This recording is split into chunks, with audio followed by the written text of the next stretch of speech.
अब हम देखेंगे आइडियल फ्यूल। तो आइडियल फ्यूल मतलब कि ऐसा फ्यूल जो आपके गुड फ्यूल के कैरेक्टरिस्टिक्स को फॉलो करता हो, ठीक है, वो आपका आइडियल फ्यूल रहेगा। मतलब हमने जो अभी कैरेक्टरिस्टिक्स देखे हैं पीछे, उन सभी कैरेक्टरिस्टिक्स को अगर आपका फ्यूल फॉलो कर रहा है तो उसे हम बोलेंगे आइडियल फ्यूल। अब यहाँ पे एक इंपॉर्टेंट पॉइंट ये है कि जितने भी आपके फ्यूल्स होते हैं ना, वो 100% प्योर नहीं होते। कहने का मतलब वो 100% गुड नहीं होते, क्योंकि देखो मतलब कि 1-2% यहाँ पे क्या होता है कि जो फ्यूल होता है वहाँ पे वो फॉलो नहीं करता, ठीक है। तो हम बोल सकते हैं कि 100% आपका कोई भी फ्यूल जो होगा वो आइडियल फ्यूल नहीं रहेगा, ठीक है। मतलब कि अगर कोई सब्सटेंस बर्न हो रहा है तो ऐसा तो होगा नहीं कि वो 1% भी पॉल्यूशन कॉज ना करे, ठीक है। 1% पॉल्यूशन वो कॉज कर रहा है, मतलब कि वो आपका फिर हम क्या बोल सकते हैं, वो उसे हम आइडियल फ्यूल नहीं बोलेंगे। बट देखा जाए तो जो भी आपके फ्यूल हैं, जितने भी अगर कैरेक्टरिस्टिक्स को फॉलो कर रहा है तो हम उसे बोलेंगे आइडियल फ्यूल। फॉर एग्जांपल हम देख सकते हैं कौन कौन से आइडियल फ्यूल्स हैं। तो आपका एलपीजी जो हम कुकिंग में यूज़ करते हैं, सीएनजी कंप्रेस्ड नेचुरल गैस जो है व्हीकल्स में यूज़ की जाती है, मीथेन गैस जो है इन्हें हम बोलते हैं आइडियल फ्यूल। तो ये हमारे आइडियल फ्यूल्स हैं और जो सभी कैरेक्टरिस्टिक्स को फॉलो करते हैं हमारे गुड फ्यूल की। अब हम देखेंगे next point, that is fuel efficiency, ठीक है। तो अब हम देखेंगे फ्यूल इफ़िशियंसी क्या होता है। तो यहाँ पे क्या है कि आपका 1 kg जो फ्यूल है, जब 1 kg फ्यूल को आप जला रहे हो, मान लो 1 kg आपने कोल जलाया, ठीक है, आपने कोल को बर्न किया, तो ये जो 1 kg फ्यूल है वो आपकी कितने अमाउंट की हीट लिबरेट करेगा, कितने अमाउंट में वो एनर्जी प्रोड्यूस करेगा, और वो एनर्जी आपकी हीट की फॉर्म में है, ठीक है। तो यहाँ पे जो हीट है वो आपकी एनर्जी ही है, ठीक है। तो यहाँ पे कितनी हीट आपकी प्रोड्यूस हो रही है, that is the calorific value, ठीक है। वो आपकी क्या है, कैलोरीफिक, उसे वैल्यू हम बोलते हैं कि 1 kg फ्यूल आपका जलने के बाद कितने अमाउंट में हीट को प्रोड्यूस कर रहा है, that is the calorific value, ठीक है।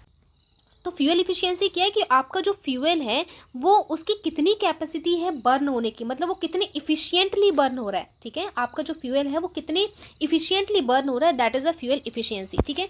बहुत ज़्यादा इसमें डिफरेंस नहीं है कैलोरीफिक वैल्यू और आपका फ्यूल इफिशियंसी में, दोनों एक दूसरे से डायरेक्टली प्रोपोर्शनल होते हैं। कहने का मतलब अगर आपका कैलोरीफिक वैल्यू है, किसी भी सब्सटेंस का कैलोरीफिक वैल्यू मान लो 1 लाख, ठीक है। अगर किसी भी सब्सटेंस का कैलोरीफिक वैल्यू है 1 लाख, उसका जो इफिशियंसी होगी वो भी उसी के डायरेक्टली प्रोपोर्शनल होगी, उतनी ही रहेगी, ठीक है। वो भी क्या रहेगी, उतनी ही रहेगी। तो कहने का मतलब जो कैलोरीफिक वैल्यू है वो डायरेक्टली प्रोपोर्शनल होती है टू द इफिशियंसी। जितना कैलोरीफिक वैल्यू रहेगा उतनी ही आपका फ्यूल की इफिशियंसी ज़्यादा रहेगी, ठीक है। और जितनी ही कम आपकी कैलोरीफिक वैल्यू रहेगी उतना ही कम आपके फ्यूल की इफिशियंसी रहेगी, ठीक है। तो यही पॉइंट यहाँ पे लिखा है, if the value is high its efficiency will also be high, if the value is low its efficiency would also be low, ठीक है। अब हम देखते हैं कि यूनिट क्या है, कि आपका जो फ्यूल है इसकी हम यूनिट क्या रखेंगे। कहने का मतलब आपका जो एनर्जी बनी वो एनर्जी कब बनी, जब आपने 1 kg फ्यूल को बर्न किया, ठीक है। तो एनर्जी के लिए हमने यूनिट दी किलो जूल, क्योंकि हम एनर्जी को जूल में ही मेजर करते हैं। और जो आपका 1 kg है तो किलोग्राम की जो यूनिट है वो किलोग्राम ही लिखेंगे। तो अगर हम इसे जब यूनिट फॉर्म में लिखेंगे तो कैसा हो जाएगा, किलो जूल, ठीक है, किलो जूल। अब ये ऑब्लिक अपॉन में है तो हम इसे ऑब्लिक ऐसा लिख सकते हैं, ठीक है, ऑब्लिक लगाएंगे देन केजी, तो ये आपकी यूनिट हो गई, ठीक है। और हम इसे ऐसे भी लिख सकते हैं, किलो जूल केजी -1। तो हमने -1 क्यों लिखा, क्योंकि जब हम ये अपॉन है ना इसको हटा देंगे तो ये जब ऊपर चला जाएगा तो ये इन्वर्स 1 रहेगा, तो हम इसे -1 में इंडिकेट करेंगे। तो ये आपके डिफरेंट वेज हैं जिसकी फॉर्म में आप आपकी यूनिट को शो कर सकते हो, ठीक है। अब हम देखते हैं नेक्स्ट टेबल जिसमें पूरे फ्यूल्स लिखे हुए हैं और यहाँ पे कैलोरीफिक वैल्यू भी लिखी हुई है हर एक फ्यूल की, ठीक है। तो सबसे पहले हम देखेंगे कि सबसे ऊपर जो लिखा हुआ है, तो जो काउडंग केक रहते हैं ना, इनका कैलोरीफिक वैल्यू होता है 6000 से 800 तक, ठीक है। अब यहाँ पे एक चीज़ आपको ध्यान रखनी है कि जो फ्यूल है ना, अगर कोई फ्यूल है उसकी कैलोरीफिक वैल्यू हाई है, ठीक है, तो वहाँ पे कहने का मतलब ये है कि वहाँ पे अगर हाई है तो वो बहुत ज़्यादा हीट प्रोड्यूस कर रहा है, और साथ ही साथ वहाँ पे जो स्मोक है, जो स्मोक है वो कम फॉर्म होगा, ठीक है। मतलब जितना, मतलब कि जो फ्यूल है उसकी अगर कैलोरीफिक वैल्यू बहुत ज़्यादा हाई है और उस कंडीशन में उसमें हीट भी बहुत ज़्यादा रहेगी, बट वहाँ पे जो स्मोक रहेगा वो क्या रहेगा, बहुत ज़्यादा कम स्मोक रहेगा। मतलब वहाँ पे जो स्मोक रहेगा, यहाँ पे जो स्मोक फॉर्म होगा वो बहुत ही नेग्लिजिबल रहेगा, बहुत ही कम स्मोक फॉर्म रहेगा, ठीक है, फॉर्म होगा। तो यहाँ पे काउडंग केक की 6000 से 800 है कैलोरीफिक वैल्यू। लकड़ी की जो होती है वो 17,000 से 22,000 होती है, जो कि आपके काउडंग केक के कंपेयर में बहुत ज़्यादा है। मतलब कि दोनों को अगर हम कंपेयर करें तो आपका जो वुड है वो बेटर फ्यूल माना जाएगा as compare to the cow dung cake, ठीक है। क्यों माना जाएगा, क्योंकि इसकी कैलोरीफिक वैल्यू ज़्यादा है। अब कैलोरीफिक वैल्यू ज़्यादा है मतलब कि यहाँ पे क्या ज़्यादा फॉर्म हो रहा है, यहाँ पे ज़्यादा हीट लिबरेट होगी, क्लियर। अब देखेंगे कोयला। तो कोयले को अगर हम कंपेयर करें काउडंग केक से एंड लकड़ी से, वुड से, तो यहाँ पे इन दोनों को कंपेयर करेंगे तो जो आपका कोल है वो ज़्यादा बेटर माना जाएगा, क्योंकि यहाँ पे ज़्यादा हीट हमें मिल रही है, ठीक है। दैट इज़ यहाँ पे ज़्यादा हीट मिल रही है, तो इसकी कैलोरीफिक वैल्यू होती है 25,000 से 33,000 लगभग। उसके बाद पेट्रोल की 45,000, कैरोसिन की 45,000। कहने का मतलब आपका जो कैरोसिन एंड जो पेट्रोल है वो सेम ही लेवल पे है, मतलब दोनों में जो आपकी हीट फॉर्म होगी वो सेम अमाउंट की हीट फॉर्म होती है। और आपके जो ऊपर जो लिखे एग्जांपल्स है काउडंग केक, वुड, कोल, इनका कंपेयर में आपका पेट्रोल एंड जो कैरोसिन है वो गुड क्वालिटी का आपका रहेगा। Then diesel is again on the same level, diesel भी आपका सेम ही लेवल का है पेट्रोल एंड कैरोसिन को कंपेयर करें तो। और मीथेन जो है, मीथेन ऊपर लिखे हुए जितने एग्जांपल्स हैं उनमें से सबसे बेस्ट आपका फ्यूल माना जाएगा, क्योंकि यहाँ पे ज़्यादा हीट यहाँ पे बन रही है। एंड कैलोरीफिक वैल्यू कितनी है, 50,000 कैलोरीफिक इसकी वैल्यू है, ठीक है। सीएनजी जो है कंप्रेस्ड नेचुरल गैस, जो हम व्हीकल्स में यूज़ करते हैं, उसकी भी 50,000 होती है। एलपीजी जो है वो 55,000 है। कहने का मतलब जो आप घर में जो कुकिंग में यूज़ करते हैं गैस, दैट इज़ एलपीजी, उसका जो कैलोरीफिक वैल्यू है वो बहुत ज़्यादा है। ऊपर लिखे हुए जितने एग्जाम्पल्स हैं तो यहाँ पे जो सबसे बेस्ट आपका माना जाएगा दैट इज़ अ एलपीजी, ठीक है। तो आपका एलपीजी सबसे बेस्ट है ऊपर जितने भी एग्जाम्पल्स लिखे हुए हैं। उसके बाद हम देखेंगे बायोगैस। तो बायोगैस का जो है वो 35,000 से 40,000 है, जो कि आपका लगभग किसके कंपेयर में है, ये आपका पेट्रोल कैरोसिन इनके कंपेयर में रहेगा, ठीक है। इनके सेम, इनके ही समान रहेगा। तो यहाँ पे जो हाइड्रोजन है, यहाँ पे हाइड्रोजन की सबसे ज़्यादा ही कैलोरीफिक वैल्यू है, मतलब सबसे बेस्ट। अगर आपका ऊपर लिखे हुए जितने एग्जाम्पल्स हैं उनमें से सबसे बेस्ट आपका है तो वो हाइड्रोजन रहेगा। मतलब इन सभी में से जो हाइड्रोजन बर्निंग होने के बाद, मतलब कि हाइड्रोजन बर्न होने के बाद सबसे ज़्यादा अमाउंट में हीट को लिबरेट करेगा, इसलिए जो आपका हाइड्रोजन है वो सबसे बेस्ट आपका फ्यूल माना जाएगा, ठीक। तो यहाँ पे आपको एक चीज़ ध्यान रखनी है कि जो भी आपका फ्यूल है उसकी जितनी ज़्यादा कैलोरीफिक वैल्यू होगी तो उतना ज़्यादा हीट लिबरेट करेगा, और जितनी हीट लिबरेट करेगा मतलब कि वो बेस्ट फ्यूल है। और साथ ही जितनी ज़्यादा हीट लिबरेट होगी मतलब वहाँ पर कम स्मोक फॉर्म होगा, ठीक है। अब यहाँ पर बहुत ही इंपॉर्टेंट क्वेश्चन दिया हुआ है, तो हम इसे सॉल्व करते हैं। देखो, एक एक्सपेरिमेंट है जिसमें 4.5 kg आपका फ्यूल को बर्न किया, ठीक है। कितना फ्यूल बर्न किया हमने, 4.5 kg फ्यूल हमने बर्न किया, ठीक है। ये बर्न हुआ। अब जो फ्यूल बर्न हुआ है तो उसने कितनी हीट फॉर्म करी, कितनी हीट यहाँ पे लिबरेट हुई है, सो दैट इज 180,000। मतलब कि यहाँ पे जो हीट लिबरेट हुई है वो हुई है 1,80,000 किलो जूल, ठीक है। इतनी हीट यहाँ पे लिबरेट हुई है और 4.5 kg आपका फ्यूल को बर्न किया है। अब यहाँ पे पूछा जा रहा है calculate the calorific value of the fuel. अब आप याद करिए क्या होता है कैलोरीफिक वैल्यू। तो कैलोरीफिक वैल्यू मतलब होता है कि 1 kg में कितनी हीट आपकी लिबरेट हुई, कितनी हीट आपकी लिबरेट हुई जब हमने 1 kg फ्यूल को बर्न किया। तो आपके पास 4.5 kg फ्यूल की वैल्यू है, तो यहाँ पे 4.5 की वैल्यू आपके पास है इज इक्वल्स टू 180,000, ठीक है। और हमें निकालना है 1 kg का अमाउंट, ठीक है। तो ये क्वेश्चन मार्क, अब हम इसे क्रॉस मल्टीप्लिकेशन कर देंगे, ठीक है। तो जो क्वेश्चन मार्क है हम इसे मान लेते हैं ये x है, ठीक है। तो जब हम x को निकालेंगे, x इज इक्वल्स टू क्या होगा, 180,000। अब इसके इनटू में हम 1 लिखें या ना लिखें इक्वल बात है, ठीक है। तो हम इसे इरेज कर देंगे, लिखने की कोई ज़रूरत नहीं है क्योंकि वैल्यू सेम ही आएगी अपॉन 4.5। अब हम क्या करेंगे, इसे डिवाइड करेंगे। तो एक पॉइंट हटाने के लिए हमने यहाँ पे ऊपर एक ज़ीरो ऐड किया, तो यहाँ पे हमने 4.5 जो था उसका पॉइंट हटा के हमने 45 कर दिया, और पॉइंट हटाने के बाद ऊपर हमने ज़ीरो ऐड कर दिया। जब हम इसे कंप्लीट डिवाइड करेंगे तो आपको यहाँ पे वैल्यू मिलेगी 40,000, ठीक है। तो 40,000 जो आपको मिली है, मतलब कि 1 kg आपने फ्यूल को बर्न किया, तब जाके आपको 40,000 हीट मिली है। क्या मिली है? एनर्जी मिली है। हीट मतलब ये आपकी एनर्जी की ही एक फॉर्म है, ठीक है। तो 40,000 यहाँ पे एनर्जी आपको मिली। इसकी यूनिट क्या होगी? इसकी यूनिट होगी किलो जूल पर kg, ठीक है। तो आपका कहने का मतलब ये है कि 1 kg जो आपका फ्यूल जब हमने बर्न किया तो हमें कितना एनर्जी मिली? 40,000 हमें एनर्जी मिली। तो आपका आंसर हो गया यहाँ पे 40,000। तो ये सिंपल सा न्यूमेरिकल था।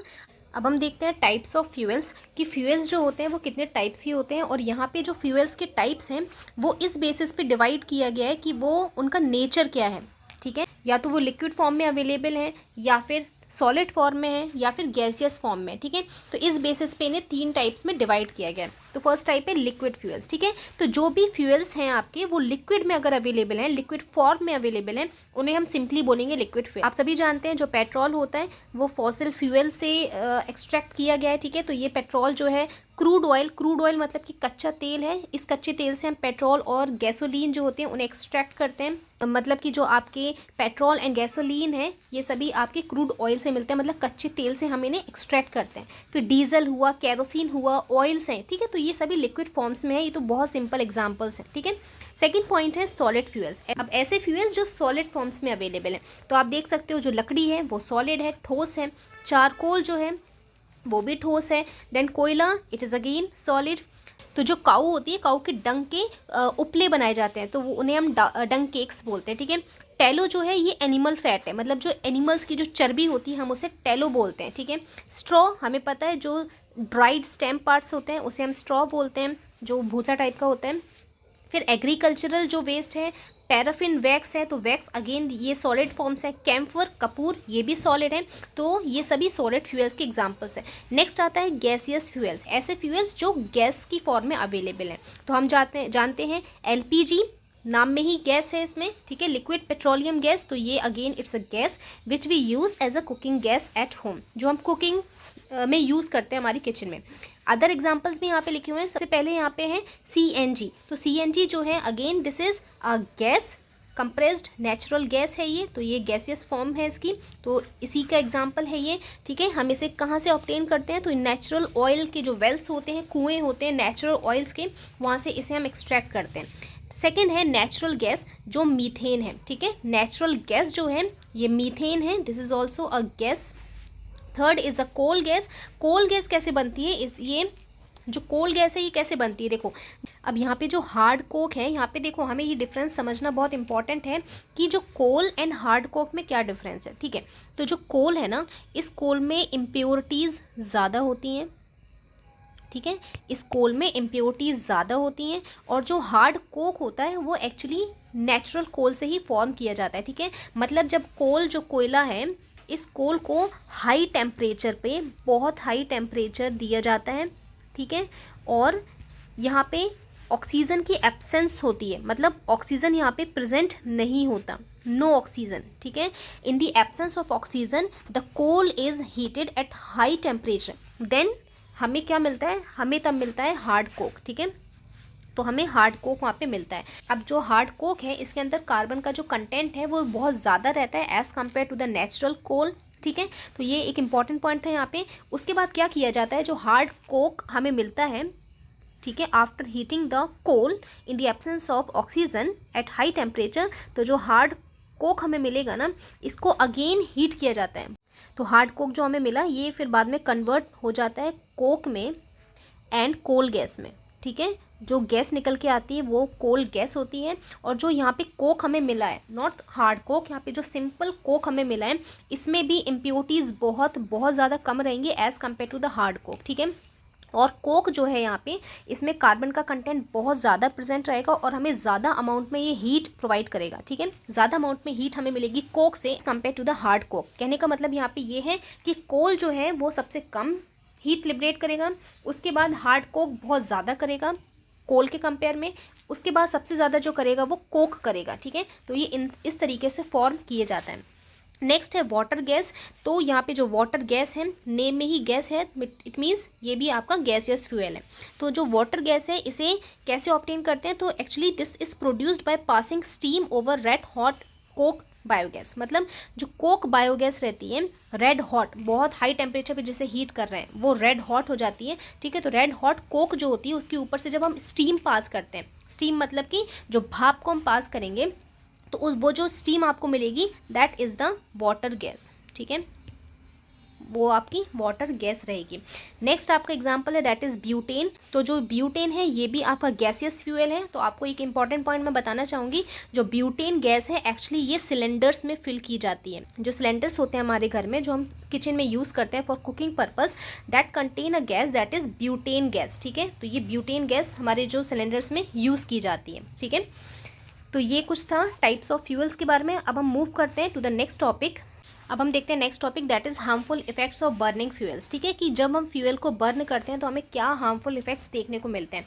तो सबसे फर्स्ट पॉइंट यहाँ पे है कि इससे क्या होता है, एक्चुअली जब हम फ्यूल्स को बर्न करते हैं तो कभी कभी जो फ्यूल होता है वो कम्प्लीटली बर्न नहीं हो पाता है, ठीक है, और कभी कभी कम्प्लीटली बर्न हो जाता है। तो मैंने आपको इससे पहले बताया था जब आपका फ्यूल कम्प्लीटली बर्न नहीं होता है उस केस में क्या होता है, स्मोक बहुत ज़्यादा प्रोड्यूस होती है, ठीक है। क्या प्रोड्यूस होगी, वहाँ पे स्मोक जो धुआं है वो ज़्यादा अमाउंट पे मिलेगा हमें, ठीक है। और उसके बाद अनबर्नट जो कार्बन पार्टिकल्स होते हैं, अनबर्नट कार्बन पार्टिकल्स ये भी एटमॉस्फेयर में जाते हैं, ठीक है।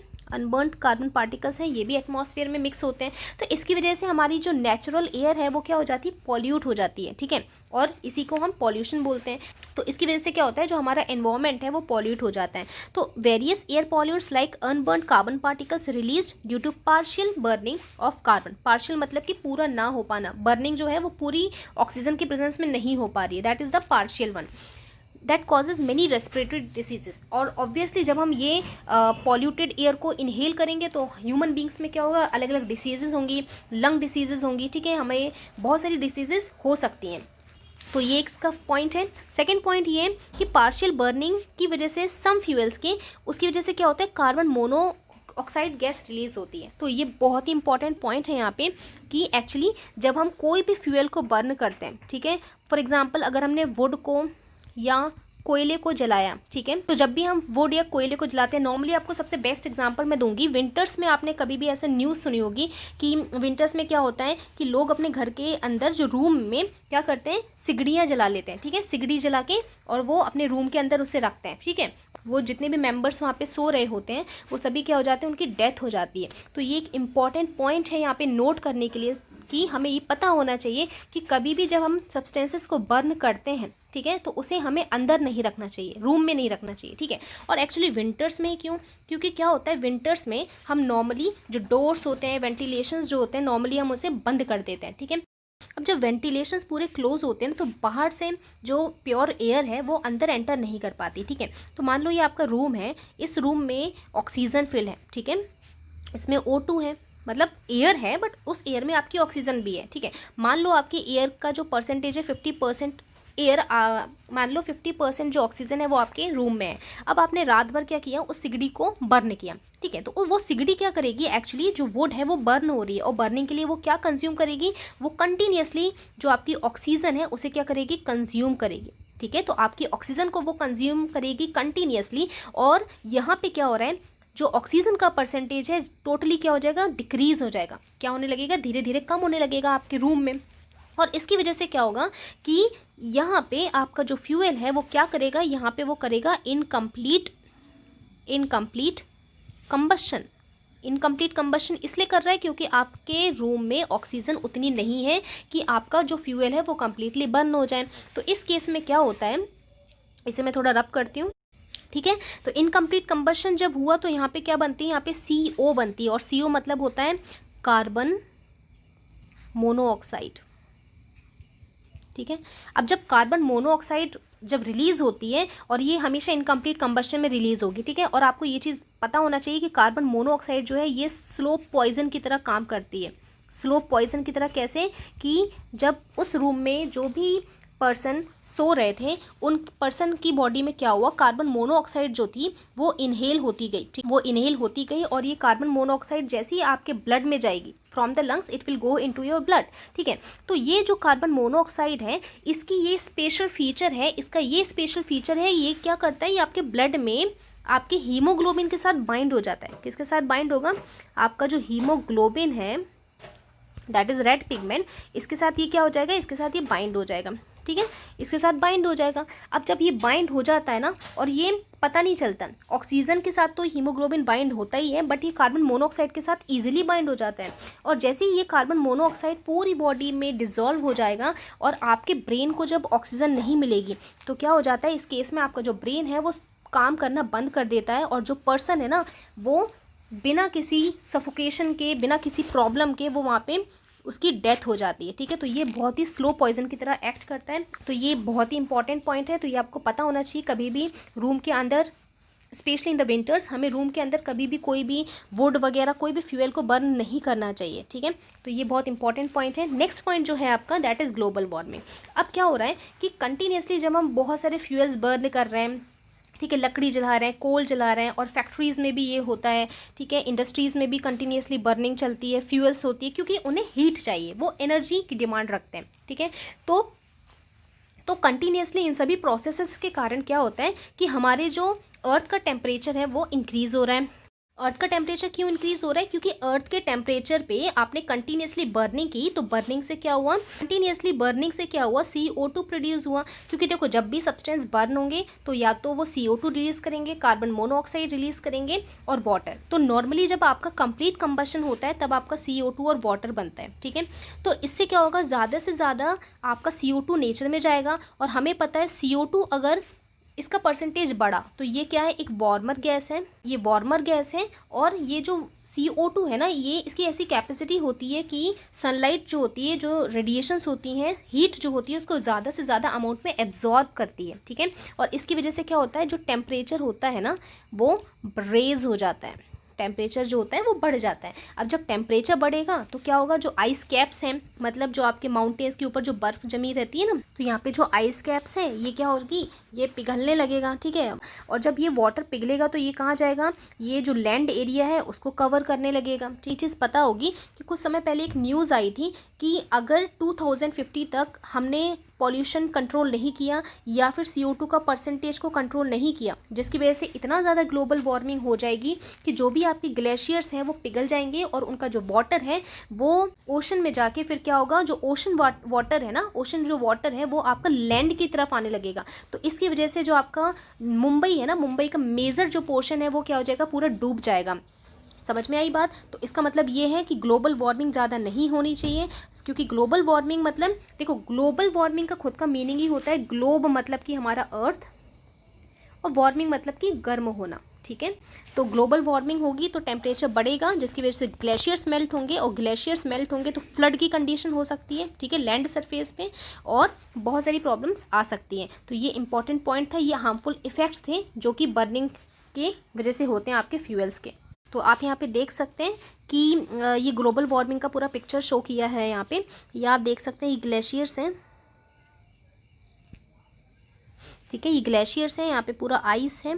अब ये आइस देखो ये मेल्ट हो रहे हैं, तो ये वाटर पूरा जा रहा है, ठीक है, ओशन में जा रहा है, और ओशन की वजह से क्या हो रहा है, जो सी लेवल है वो बढ़ रहा है, ठीक है, सी लेवल बढ़ रहा है, तो ये पानी कहाँ जाएगा, ये पानी लैंड की तरफ आएगा, जहाँ पे पूरे हम सभी रहते हैं, जितने भी एनिमल्स हैं वो रहते हैं, तो ये लैंड की तरफ जाएगा पानी, और जो हमारा हैबिटेट है वो डिस्ट्रॉय होने लगेगा।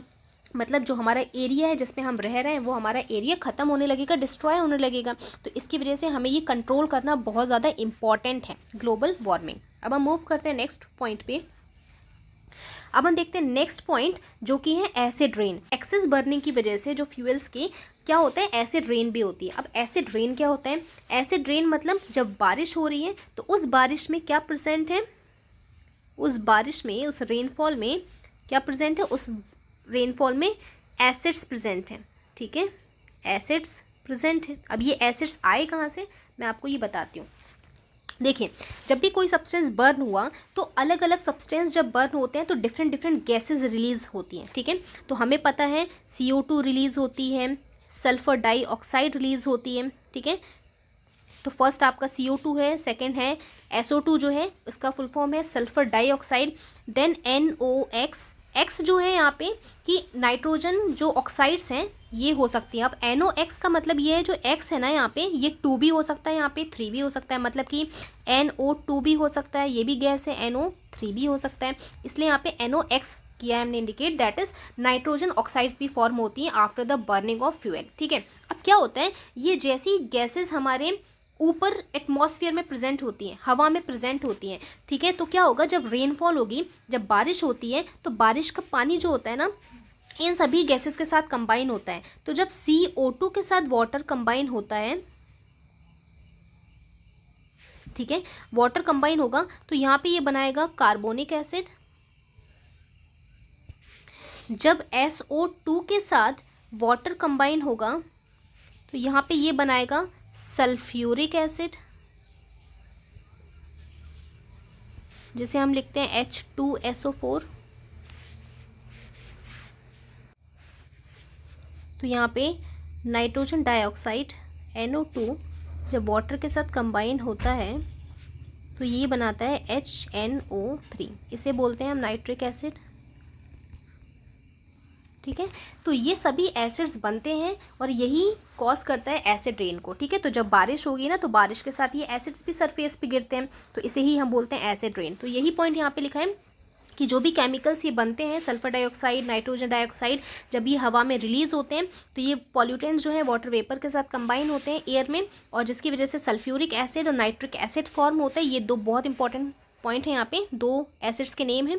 और जब ये रेन होते हैं, जब बारिश होती है तो ये एसिड्स हमारे अर्थ पे प्रेजेंट होते हैं। मतलब जब ये रेन वाटर के साथ एसिड्स जब सरफेस पे गिरते हैं, मॉन्यूमेंट्स पे गिरते हैं, हमारी बिल्डिंग्स पे गिरते हैं, जिसकी वजह से क्या होता है जो बिल्डिंग की आउटर जो कवरिंग होती है वो ख़राब होने लगती है। ठीक है, और इसका सबसे इम्पॉर्टेंट केस ये भी है कि जो ताजमहल के ऊपर की जो लेयर है, ठीक है, मार्बल की जो ऊपर की लेयर है जो पहले बहुत वाइट थी, अब वो कैसी हो गई है, वो येलोइश हो गई है। ठीक है, येलो कलर की हो गई है। तो इसका मेन रीज़न यही है क्योंकि आगरा में बहुत ज़्यादा ऑयल रिफाइनरीज होने की वजह से वहाँ पे पॉल्यूशन बहुत ज़्यादा देखने को मिलता है। ठीक है, जब पॉल्यूशन ज़्यादा होगा तो ऑब्वियसली वहाँ पे एसिड रेन का जो परसेंटेज है वो भी बहुत ज़्यादा है, और जिसकी वजह से हमारा जो ताजमहल है, उसकी जो मार्बल है, मार्बल का जो कलर है वो आपका नेचुरल से अब ख़राब होने लगा है। ठीक है, जो येलो टर्न होने लगा है। तो ये इसका एक इम्पॉर्टेंट पॉइंट है कि एसिड रेन की वजह से ये जो मॉन्यूमेंट्स होते हैं, बिल्डिंग्स होती हैं, वो क्या हो रही हैं, ख़राब होती जा रही हैं। अब हम इसे कैसे प्रिवेंट कर सकते हैं, मतलब हम इसे कैसे रोक सकते हैं, तो हम इसे रिप्लेस कर सकते हैं बाय द CNG। मतलब कि instead of using the petrol and diesel we can use the CNG, compressed natural gas को हम यूज़ कर सकते हैं। और नेचुरल गैस जो होती है ना, मतलब कि जो CNG है ना, वो ज़्यादा हार्मफुल सब्सटेंस को प्रोड्यूस नहीं करता है, और करता भी तो बहुत मिनिमम क्वांटिटी में करता है, बहुत लिटिल क्वांटिटी में वो प्रोड्यूस करता है। जो CNG है वो हमारी कैसी क्लीनर फ्यूल भी है, मतलब कि हम रिप्लेस कर सकते हैं डीजल एंड पेट्रोल को विद CNG। अब हम मूव करते हैं नेक्स्ट टॉपिक पे।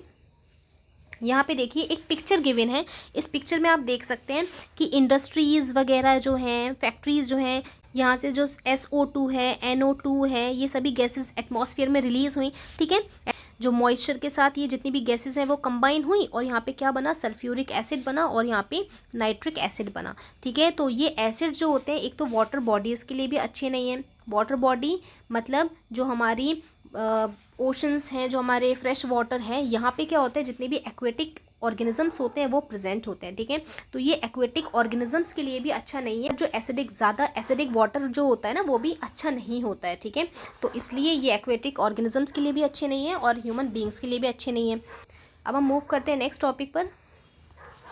नेक्स्ट टॉपिक अब ये कि why do we not burn wood any more, मतलब कि अब हम ज़्यादा से ज़्यादा लकड़ी क्यों नहीं बर्न करते हैं। तो सिंपल बात ये है कि जो वुड है वो लो कॉस्ट तो है, मतलब सस्ती तो है, इट इज़ चीपर। ठीक है, ये कम कॉस्ट में अवेलेबल रहती है, इजीली अवेलेबल भी है सबके लिए। बट क्या होता है बर्निंग के बाद ये बहुत ज़्यादा धुआं प्रोड्यूस करती है, बहुत ज़्यादा स्मोक प्रोड्यूस करती है, और इस स्मोक की वजह से क्या होता है बहुत सारी रेस्पिरेटरी प्रॉब्लम्स होती है, मतलब हमें सांस की प्रॉब्लम्स होती हैं।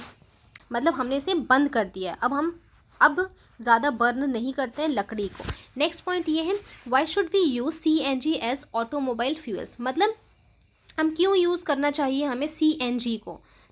तो पॉइंट ये है कि मैंने अभी आपको बताया सीएनजी क्लीनर फ्यूल है। क्लीनर मतलब ये क्लीन गैस है। क्लीन मतलब कि जब ये बर्न होगी तो कोई भी हार्मफुल सब्सटेंस को प्रोड्यूस नहीं करेगी, स्मोक प्रोड्यूस नहीं करेगी, ठीक है। और स्मोक प्रोड्यूस नहीं करेगी मतलब ये ह्यूमन बींग्स के लिए एकदम सेफ फ्यूल है, ठीक है। ये हमें कोई भी रेस्पिरेटरी प्रॉब्लम्स नहीं देती है, ठीक है। तो ये लेस पॉल्यूटेड है as compare to the petrol and diesel, hence we should use CNG powered vehicles now. इसलिए हमें क्या यूज़ करना चाहिए, हमें सीएनजी पावर्ड व्हीकल्स यूज़ करने चाहिए। अब हम देखते हैं नेक्स्ट टॉपिक कि जो फ्यूल्स हैं हम इन्हें कैसे कंजर्व कर सकते हैं, ठीक है, कैसे इन्हें सेव कर सकते हैं। तो सबसे फर्स्ट पॉइंट है कि collect all material required while cooking eight one place before switching on the gas. कहने का मतलब ये है कि जब हम कुकिंग कर रहे हैं, जब हम किचन में काम कर रहे हैं, तो उस मोमेंट पे हम जितने भी वेजिटेबल्स हैं उन्हें पहले ही चॉप करके रख सकते हैं, ठीक है। ऐसा नहीं है कि हमने फ्लेम ऑन की, ठीक है, फ्लेम ऑन करने के बाद हमने कटिंग स्टार्ट की है, चॉपिंग स्टार्ट की है, ठीक है। तो बेटर है कि पहले ही जितना मटेरियल हमारा रिक्वायर्ड है उन मटेरियल्स को हम पहले ही चॉप करके रख सकते हैं, उन सभी मटेरियल्स को हम कलेक्ट कर सकते हैं, ठीक है। देन उसके बाद हम स्विच ऑन करेंगे gas.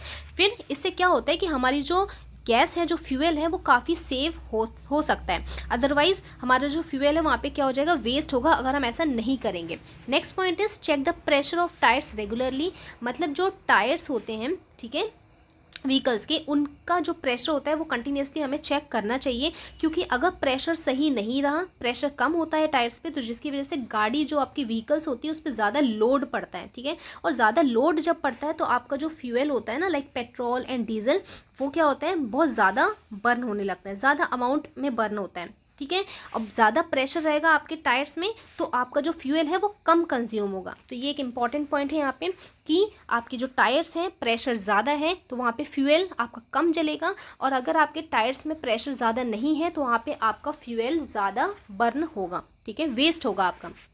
Third point is choose walking over using cars and motor bikes for short distance. मतलब अगर हम बहुत शॉर्ट डिस्टेंस तक जा रहे हैं तो हम कार से ना जाएं, मोटर बाइक से ना जाएं, हम वॉकिंग डिस्टेंस भी कवर कर सकते हैं। तो बाय द वॉकिंग हम कवर कर सकते हैं, ठीक है। तो कम डिस्टेंस अगर है तो हम वॉकिंग से कवर कर सकते हैं। इसमें क्या होगा, जो हमारा फ्यूल है वो सेव होगा। नेक्स्ट है use public transportation for travelling instead of private vehicles. मतलब कि अगर हम एक ही एरिया से 2 या 3 लोग अगर जा रहे हैं, ठीक है, तो हम क्या कर सकते हैं, एक व्हीकल को यूज़ कर सकते हैं। ऐसा नहीं है कि जो एक ही एरिया से अगर 3 अलग अलग लोग जा रहे हैं तो वो 3 अपनी अलग अलग प्राइवेट व्हीकल से जाएंगे, तो इससे क्या होगा, पॉल्यूशन का जो रेट है वो बढ़ सकता है। तो यहाँ पे हम क्या कर सकते हैं, कार पूलिंग भी हम यूज़ कर सकते हैं। कार पूलिंग मतलब कि अगर बहुत सारे जो ग्रुप में हैं अगर लोग, ठीक है, तो अगर एक डेस्टिनेशन तक जा रहे हैं, ठीक है, तो वो साथ में ही जा सकते हैं, और इससे क्या होगा, जो आपका फ्यूल है वो सेव होता है, ठीक है। तो एक ये पॉइंट है। पब्लिक ट्रांसपोर्टेशन भी हम यूज़ कर सकते हैं instead of using our private vehicles. तो कुछ ये इंपॉर्टेंट पॉइंट्स थे कि इन तरीक़ों से हम क्या कर सकते हैं, फ्यूल को सेव कर सकते हैं। तो अब हमारा चैप्टर यहाँ पे फिनिश होता है students. So thanks for watching everyone, and please do subscribe my channel and like and share with your friends. Thank you.